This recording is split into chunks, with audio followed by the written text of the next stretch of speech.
তৃণমূল কংগ্রেসের কাছে আবার একটা নতুন বিপদ এসে হাজির হয়েছে, বিশেষ করে 2026 সালের বিধানসভা নির্বাচনের আগে।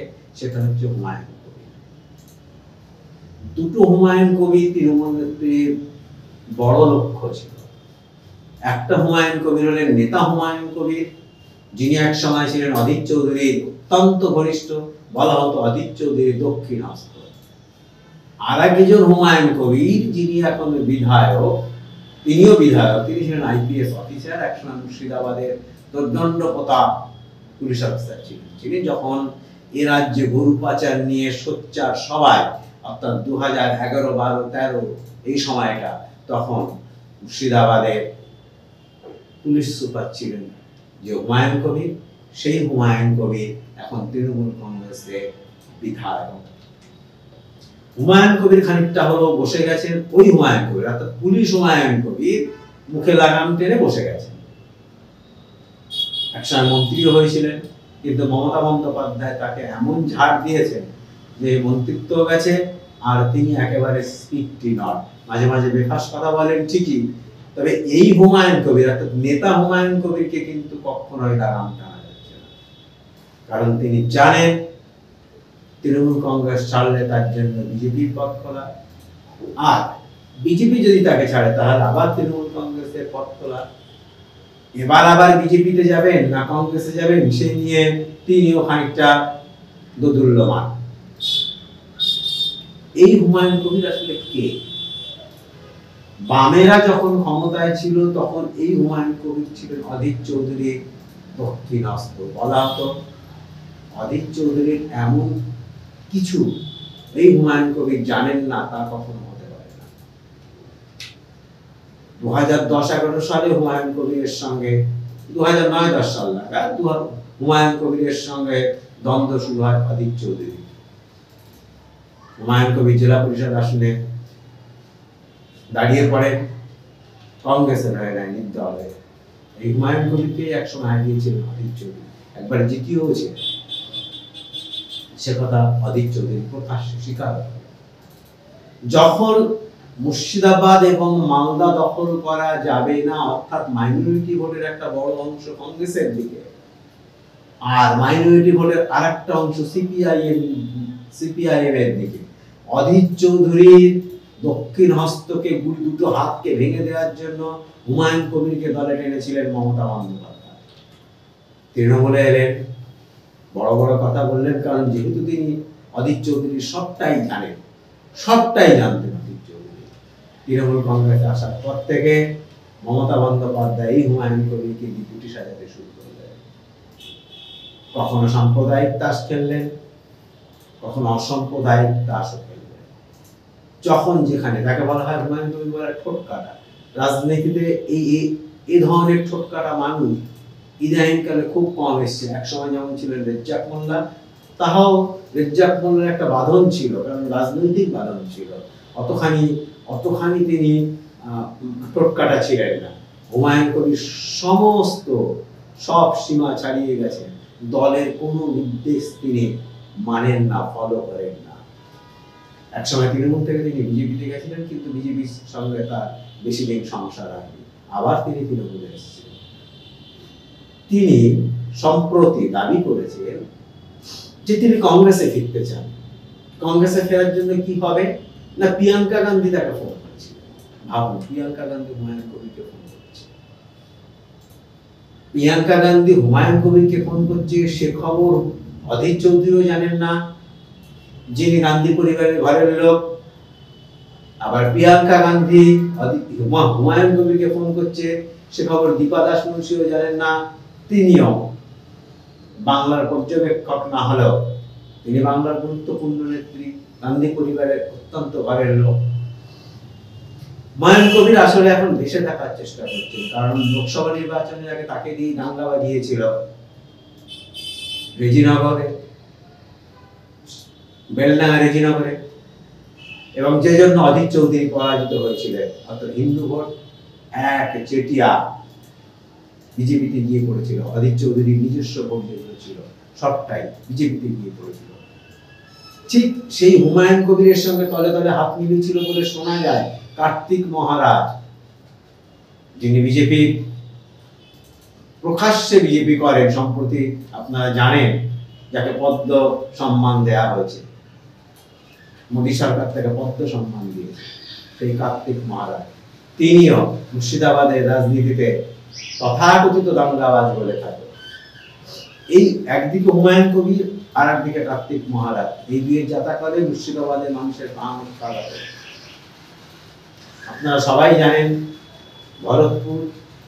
ভরতপুরে হুমায়ুন কবির পঞ্চায়েত নির্বাচনে যাদের দাঁড় করিয়েছিলেন তারা তার ঘনিষ্ঠ লোক, তৃণমূলের অফিসিয়াল প্রার্থীর বিরুদ্ধে পঞ্চায়েত নির্বাচনে দাঁড়িয়ে করেছিলেন।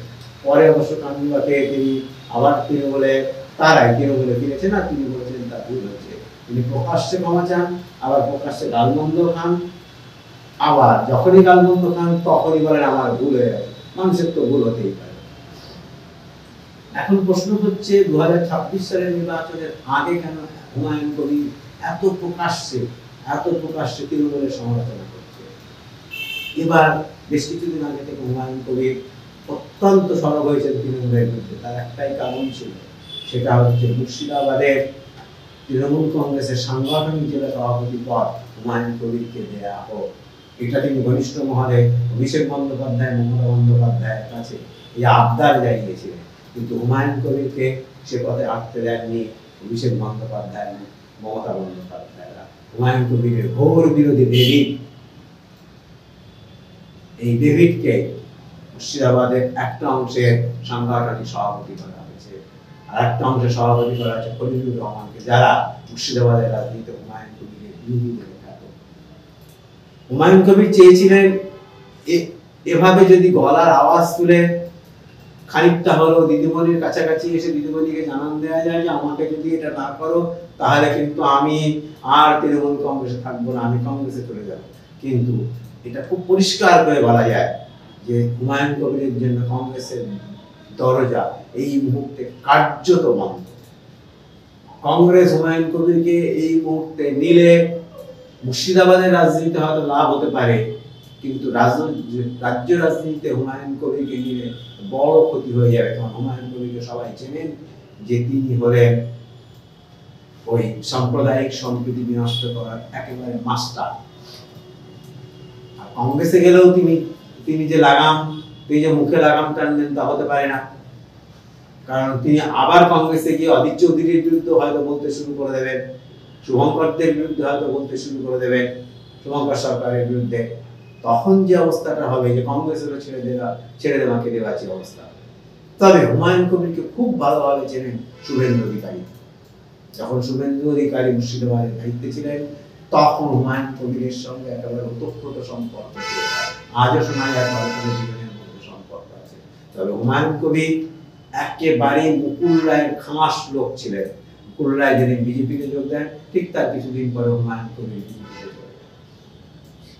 মুকুল রায় নেই মানে রাজনীতিতে এই মুহূর্তে নেই।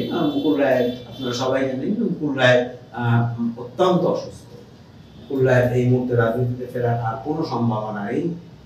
মুকুল রায় যেহেতু নেই, সুতরাং হুমায়ুন কবির মাঝে মাঝে ফোঁস করছে, কিন্তু সেই ফোঁস 2026 সালের বিধানসভা নির্বাচনের আগে বড় আকার ধারণ করবে না।